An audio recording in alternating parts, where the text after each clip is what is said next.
दिल्ली के झुग्गी झोपड़ी में रहने वाले लोगों ने अब आलीशान जिंदगी गुजारनी शुरू कर दी है। टू व्हीलर ले लिया है, टीवी लगा लिया है, यहाँ तक कि एसी भी लगा लिया है। ऐसे बहुत सारे लोगों का मानना है।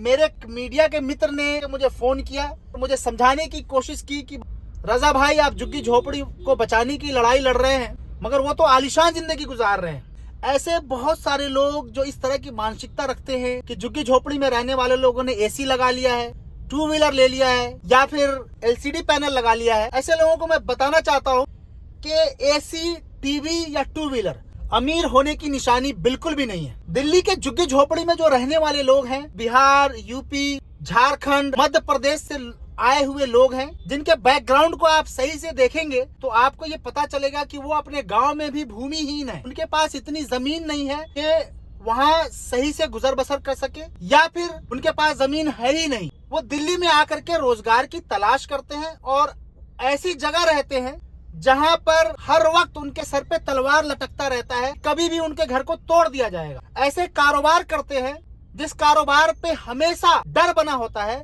कि कब उनकी रेहड़ी पटरी को, उनके रिक्शे को, उनके ठेले को उठा के फेंक दिया जाएगा। सर्टेनिटी न उनके छत की है, न उनके घर की है, न उनके रोजगार की है, न उनके कारोबार की है, तो वो अमीर कैसे हो गए? अब मेहनत कश लोग हैं झुग्गी झोपड़ी में रहने वाले, मेहनत मुशक्कत कर करके छोटी छोटी चीजों को जोड़ते हैं, इकट्ठा करते हैं, और उन्होंने इतनी जुर्रत कर ही ली टू व्हीलर लेने की या टीवी लेने की या एसी लेने की, तो इसका मतलब ये नहीं है कि वो बहुत अमीर हो गए, उनको वहां से भगा दो। मगर वो यहाँ भी रह के इग्नोरेंस में रहते हैं, यहाँ की इकोनॉमी को कंट्रीब्यूट करते हैं।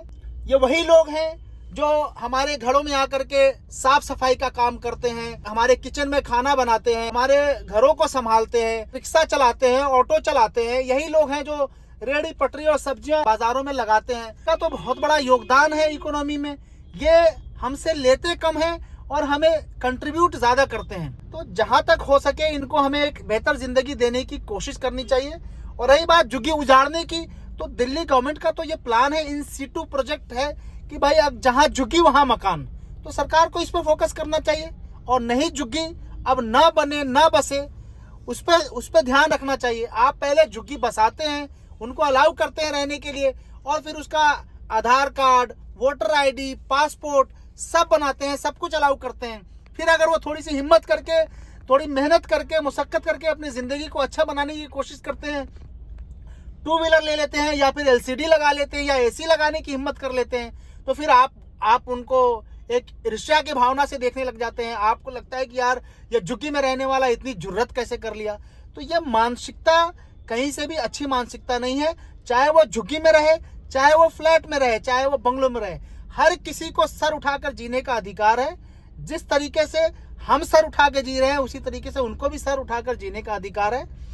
उनकी तो सारी जिंदगी ही अनसर्टेनिटी में पड़ी हुई है। उनका घर अनसर्टेनिटी में पता नहीं कब तोड़ देंगे, उनका रोजगार अनसर्टेनिटी में पता नहीं कब उजाड़ दिया जाएगा।